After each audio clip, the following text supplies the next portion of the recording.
సరే, నేరుగా విషయంలోకి వెళ్ళిపోదాం. క్రీస్తు శకం 12వ శతాబ్దం. పశ్చిమ దేశాలు ఆధునిక విజ్ఞానశాస్త్రానికి ఇంకా చాలా దూరంలో ఉన్న సమయమది. సరిగ్గా అదే సమయంలో భారతదేశంలో ఒక అద్భుతమైన మేధావి ఉద్భవించారు. ఆయనే భాస్కరాచార్య లేదా భాస్కరట్టు. క్రీస్తు శకం 1114లో బీజాపూర్లో జన్మించిన ఈయన ఉజ్జయినీలోని ప్రసిద్ధ ఖగోళ వేదశాలకు అధిపతిగా పనిచేశారు. ఈనాటి మన విశ్లేషణలో అసలు ఈ అసాధారణ గణిత, ఖగోళశాస్త్రం మేధావి తన ఆవిష్కరణలతో ప్రపంచ శాస్త్ర చరిత్రను ఎలా మలుపు తిప్పారో మనం వివరంగా చూద్దాం. ఒక్కసారి ఇక్కడున్న ఈ కాలక్రమాన్ని గమనించండి. నిజంగా ఆశ్చర్యం వేస్తోంది కదూ. ఐజాక్ న్యూటన్, విల్హెమ్ లైబ్నిజ్ లాంటి గొప్ప యూరోపియన్ శాస్త్రవేత్తలు పుట్టడానికి దాదాపు 500 సంవత్సరాల ముందే, అవును 5 శతాబ్దాల ముందే భాస్కరాచార్యుడు ఎన్నో సంక్లిష్టమైన గణిత సూత్రాలను ఆవిష్కరించారు. ఆధునిక శాస్త్ర మూలాలు పశ్చిమ దేశాల్లో కాకుండా ఎన్నో శతాబ్దాల క్రితమే భారతదేశంలో ఎలా బలంగా నాటుకున్నాయో ఈ టైంలైన్ మనకు స్పష్టంగా చెబుతోంది. అయితే ఆయన ఆవిష్కరణలను ఒక క్రమపద్ధతిలో అర్థం చేసుకోవడానికి మనం ఆయన రాసిన అద్భుత సృష్టి, అదే సిద్ధాంత శిరోమణి అనే మహాగ్రంథంలోని 4 ప్రధాన భాగాల ద్వారా ప్రయాణిద్దాం. అవేంటంటే లీలావతి, బీజగణితం, గ్రహగణితం మరియు గోళాధ్యాయం. చకచకా ముందుకు వెళుతూ ఈ 4 అద్భుతమైన స్తంభాల గురించి తెలుసుకుందాం.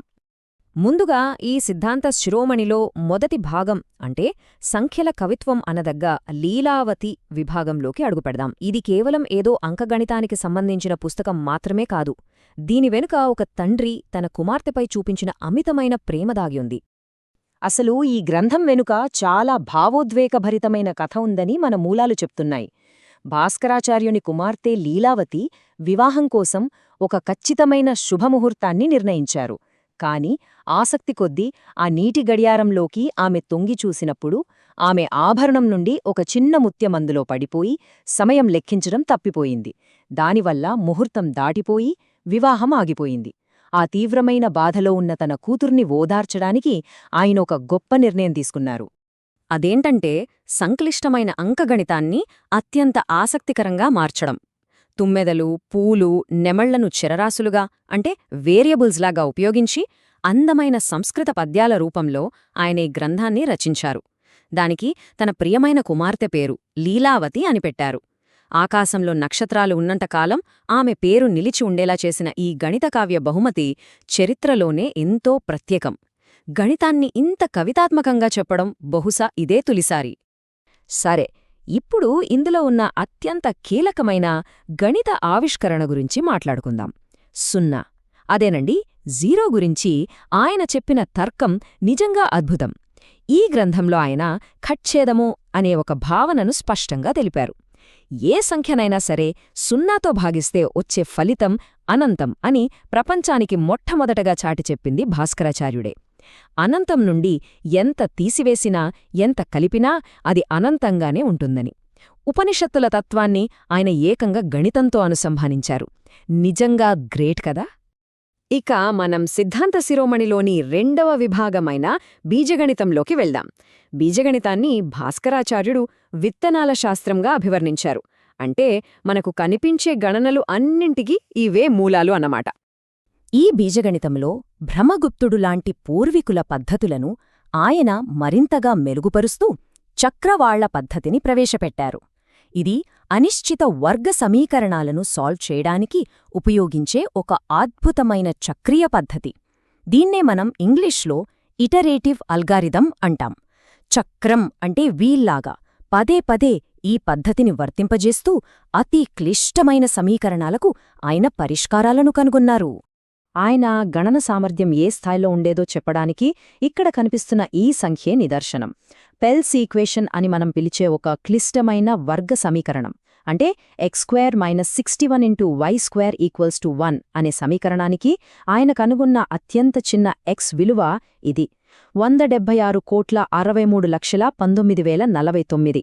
ఆలోచించండి, యూరోపియన్ శాస్త్రవేత్తలు ఇటువంటి సమస్యలను సాధించడానికి కొన్ని శతాబ్దాల ముందే తన చక్రవాళ్ల పద్ధతి ద్వారా ఆయన ఈ ఖచ్చితమైన పరిష్కారాన్ని రాబట్టారు. ఇది ఆ రోజుల్లో ఒక పెద్ద మ్యాథమెటికల్ మార్వెల్. సరే, ఇప్పుడు మనం 3వ విభాగమైన గ్రహగణితం వైపు అడుగులేద్దాం. ఇది నిజంగా ఒక కొత్త శకానికి నాంది పలికింది. ఎందుకంటే ఈ భాగమే భాస్కరాచార్యుణ్ణి మనం ఫాదర్ ఆఫ్ క్యాల్క్యులస్ అంటే కలనగణిత పితామహుడుగా పిలవడానికి ప్రధాన కారణం. ఒక్కసారి ఇక్కడ రెండు వేర్వేరు కాలాలను పోల్చి చూద్దాం.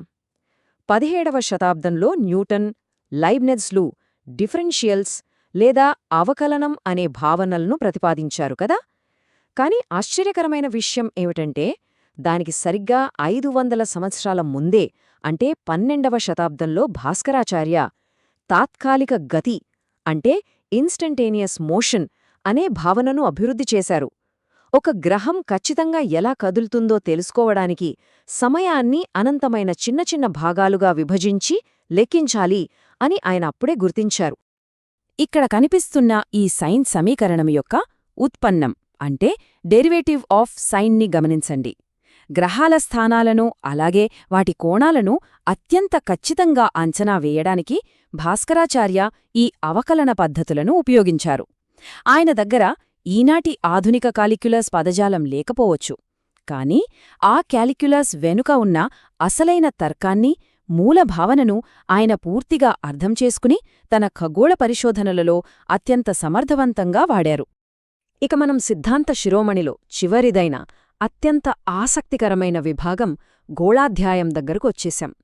ఈ విభాగం మన భౌతిక ప్రపంచం మరియు విశ్వం యొక్క అద్భుతమైన నిర్మాణాన్ని చాలా లోతుగా చర్చిస్తుంది. అయితే ప్రాచీన కాలంలో మనుషులను ఎక్కువగా వేధించిన ఒక పెద్ద ప్రశ్న గురించి ఇప్పుడు మాట్లాడుకుందాం. అదేంటంటే భూమి నిజంగా గుండ్రంగా ఉంటే ఆ భూమిమీదున్న మనుషులు లేదా వస్తువులు అంతరిక్షంలోకి ఎందుకు కింద పడిపోవు అనేది ఆనాటి వాళ్ల భయం. ఈ ప్రాథమికమైన సందేహానికి భాస్కరాచార్యులు అప్పట్లోనే అత్యంత శాస్త్రీయమైన స్పష్టమైన సమాధానమిచ్చారు. ఆయన ఏమని వివరించారంటే భూమికి ఒక అంతర్గత ఆకర్షణ గుణముంది, దానినే గురుత్వాకర్షణ అంటారు అని చాలా స్పష్టంగా చెప్పారు. ఈ అద్భుతమైన శక్తి వల్లనే ఆకాశంలో ఉన్న బరువైన వస్తువులన్నీ భూమి ఉపరితలం వైపుకు లాగబడతాయి అని ఆయన ప్రతిపాదించారు. న్యూటన్ తన విశ్వగురుత్వాకర్షణ నియమాన్ని గణితశాస్త్రబద్ధంగా ప్రపంచానికి పరిచయం చేయడానికి ఎన్నో శతాబ్దాల ముందే భాస్కరాచార్య ఈ భౌతిక సత్యాన్ని ఊహించారంటే మామూలు విషయం కాదు కదా. ఒక్క క్షణం ఇక్కడున్న ఈ అంకెల గురించి ఆలోచిద్దాం.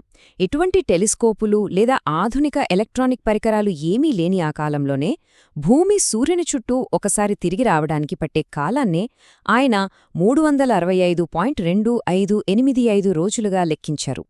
ఈనాటి మన ఆధునిక విజ్ఞాన శాస్త్రం అత్యంత ఖచ్చితమైన కొలతలతో నిర్ధారించిన 365.2563 రోజులతో దీన్ని పోల్చి చూస్తే కేవలం 3.5 నిమిషాల వ్యత్యాసం మాత్రమే ఉంది. ఈ ఖచ్చితత్వం చూస్తే నిజంగా ఆశ్చర్యమేస్తోంది కదూ. కాబట్టి మొత్తంగా చూసుకుంటే ఈ గణితశాస్త్రజ్ఞుల ఆణిముత్యం మనకు మిగిల్చిన వారసత్వం అమోఘం.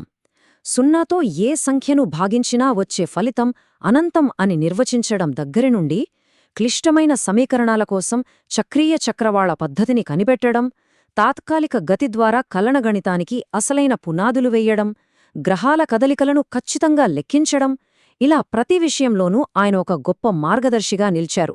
ఇవన్నీ ప్రాచీన భారతదేశపు గణిత మరియు ఖగోళశాస్త్ర నైపుణ్యాలకు సజీవ సాక్ష్యాలు.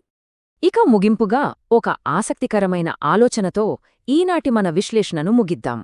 కలన గణితం, గురుత్వాకర్షణ, ఇంకా సంక్లిష్టమైన బీజగణిత పద్ధతులు ఇవన్నీ కేవలం పాశ్చాత్య దేశాలలోనే పుట్టలేదని, వందల సంవత్సరాల క్రితమే భారతదేశంలో వీటి మూలాలు బలంగా ఉన్నాయని అర్థం చేసుకోవడం వల్ల అసలు ప్రపంచ శాస్త్ర చరిత్ర అంటే ఏమిటి అనేదానిపై మన దృక్పథం ఎలా మారుతుంది? చరిత్ర పుటల్లో దాగియున్న ఇలాంటి అద్భుతమైన నిజాలను వెలిగితీస్తూ మన ప్రాచీన విజ్ఞానాన్ని మరింతగా అన్వేషించడానికి ఈ ప్రశ్న మనల్ని ఖచ్చితంగా ప్రేరేపిస్తుందని ఆశిద్దాం. ఈ ప్రయాణంలో నాతో పాటుగా పాల్గొన్నందుకు ధన్యవాదాలు.